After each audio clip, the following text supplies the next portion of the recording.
Hai anak-anak Santoyo Set, jumpa lagi dengan Bapak di kelas 9 di pembelajaran seni budaya. Ini merupakan pelajaran yang perdana, jadi Bapak inginkan apapun karya yang ingin kamu buat nanti, harapan Bapak mendapatkan hasil yang maksimal. Nah, pada pelajaran pertama kita di pembelajaran seni budaya adalah pembelajaran melukis.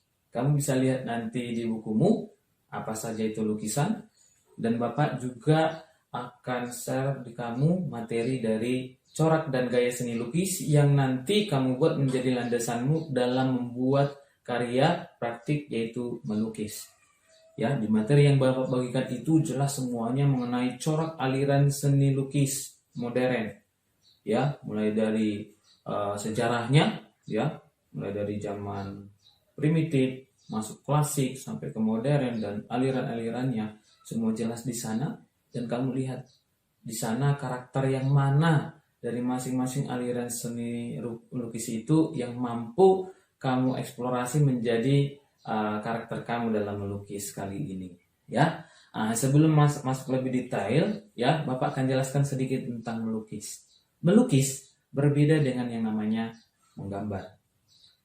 Ya, menggambar adalah usaha yang kita lakukan untuk memindahkan sebuah objek atau mengimajinasikan sebuah objek ke dalam bidang dua dimensi, ya, di mana gambar tersebut ya hanya eksplorasi atau ekspresi saja. Tapi di melukis berbeda. Melukis adalah salah satu karya seni, ya, yang digunakan atau diekspresikan untuk menyampaikan sebuah pesan berupa bentuk-bentuk simbolik yang memiliki pengertian tertentu dari pesan yang ingin kita sampaikan kepada orang-orang yang ingin melihat gambar kita atau karya seni lukis kita. Itu bedanya. Jadi kalau lukisan itu lebih nampak dia estetis dan memiliki nilai yang tinggi, ya, ada nilai maknawinya, ya. Tapi kalau di menggambar tidak, hanya ekspresi doang gitu. Oke? Jadi di sini kamu dituntut untuk bagaimana menyampaikan sebuah pesan dalam bentuk gambar. Itu kita pelajari di seni lukis. Bagaimana caranya dan langkah-langkahnya? Ya, Bapak harap kamu sudah belajar corak dan materi yang akan Bapak share dulu di Google, itu di Google Class, ya, supaya kamu lebih nyambung ke sini. Ya. Oke, tahapan yang digunakan dalam melukis itu yang pertama sebenarnya adalah membuat konsep. Yang pertama adalah konsep. Kenapa konsep? Karena dari konsep ini kita akan berangkat untuk mengembangkannya menjadi sebuah karya, ya, supaya tidak mengambang nanti. Kamu ambil buku gambar, tapi nggak tahu mau lukis apa, kan gitu. Jadi supaya tahu apa yang harus kamu kerjakan, buat dulu konsepnya, ya. Bagaimana cara membuat konsep? Ya, pertama, apa yang ingin kamu sampaikan kepada orang? Apa yang ingin kamu sampaikan kepada penikmat seni itu? Itu dia. Apakah pengalaman dirimu sendiri atau pengalaman orang lain?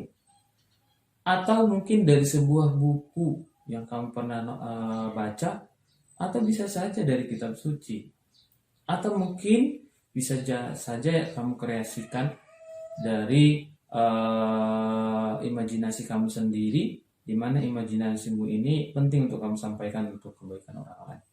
Bisa seperti itu, ya. Misalnya bentuk dari wujud pembuatan konsep itu melalui pesan itu misalnya seperti pesan. Nanti dalam membuat sebuah lukisan itu pesan yang kita sampaikan adalah pengalaman pribadi. Misalnya kita ingin buat potret dari diri kita. Siapa kamu? Nanti bisa kamu buat lukisannya, judulnya Aku. Kamu itu siapa? Yang tahu kamu itu siapa adalah kamu. Kamu bisa tulis dulu tentang apa itu konsep pertamanya. Kamu itu apa yang ingin kamu sampaikan. Setelah itu, udah jelas yang ingin kamu sampaikan tentang dirimu. Cari bentuk-bentuk simbolik, gambar-gambar simbolik yang mewakili dari pesan apa yang kau sampaikan berdasarkan konsep yang udah kamu tulis. Misalnya, aku gitu, karena kamu masih muda, kamu bisa simbolkan sebagai perwujudan dari sebuah tumbuhan yang masih muda, ya, misalnya setangkai bunga yang masih kuncup belum mekar, ya, atau sebuah pohon yang masih kecil, simbolnya, ya. Bisa juga seperti itu. Atau kamu ingin ambil dari sisi lain, kamu ingin istilahnya mengekspresikan dirimu tentang kamu yang inginnya hidup bebas, hidupnya tanpa ada tekanan, ya bisa kamu simbolkan dengan misalnya layang-layang, atau burung yang lagi terbang bebas di angkasa, dan yang lain sebagainya. Atau isi hati kamu, kesedihanmu tentang apa, bisa berupa simbol terkesan air mata, bisa simbol dari siluet, dari wujud, dari sosok manusia dan yang lain sebagainya. Bisa saja kamu ambil beberapa dari contoh-contoh gambar yang kamu yakini bisa menyampaikan atau mewakili dari simbol dari pesan yang kamu sampaikan, baru itu akan digabungkan menjadi sebuah karya. Gampang kan? Gak susah, ya. Nah, hanya itu dia. Kalau kamu nanti mau mengerjakan melukis, tapi kamu blank, nggak buat dulu konsep, itu yang membingungkan. Ya, makanya belajarlah pertama buat konsepnya dulu, mau sampaikan gambar-gambar apa, tulis. Oh, aku ingin bunga yang mekar. Aku ingin gambar bunga yang sudah misalnya berguguran. Aku ingin mencari lagi ranting-ranting pohon, atau mencari benda-benda lain yang kamu buat. Setelah itu ambil di Google, masukkan, bisa kamu print atau kamu taruh di laptop atau di handphone. Tinggal sketch, ya. Masuklah kita ke sketch. Sketch itu mengacu kepada bagaimana kamu menyusun gambar-gambar objek yang ingin kamu buat itu menjadi satu karya, ya.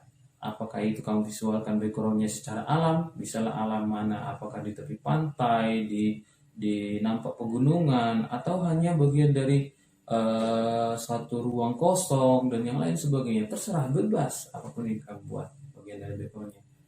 Baru susun benda objeknya. Setelah kamu susun, kamu kira-kira apakah sudah artistik dia penyusunannya. Caranya melihat dia artistik atau tidak adalah ketika kamu letakkan dia buku gambarnya yang sudah kamu sketch, kamu lihat dari jauh, apakah sudah pas. Lihat lagi dari dekat. Kalau memang komposisinya belum sempurna, masih belum menarik dilihat, kamu bisa ulang lagi sketchnya, ya. Berikutnya, setelah selesai dibuat sketchnya, baru masuklah ke pengolahan gambar lukisan. Kamu bisa menggunakan teknik bebas, Bapak bisa kasih bebas tekniknya. Kamu bisa menggunakan cat air juga boleh, menggunakan krayon juga boleh, menggunakan pensil warna juga boleh. Yang penting jangan hitam putih atau hanya pensil saja, karena kita sudah lewat dulu waktu kelas 8 dan kelas 7 menggunakan pensil, ya.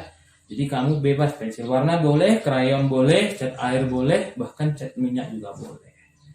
Pak, di mana mau dikerjakan? Kamu bisa kerjakan di paling sederhana itu buku kertas gambar biasa A3, atau bisa juga digunakan di kanvas bagi yang punya kanvas. Tapi kalau nggak punya, bisa buku gambar. Kalau ada juga misalnya triplek yang bisa digunakan, kamu juga bisa kreasikan di sana. Oke? Berikutnya, dalam mengekspresikan teknik melukisnya, kamu juga bisa melakukan teknik-teknik yang bisa kamu lihat di materi yang Bapak nanti share juga. Teknik melukis itu ada beberapa, ya. Ada itu teknik basah, berarti menggunakan cat air.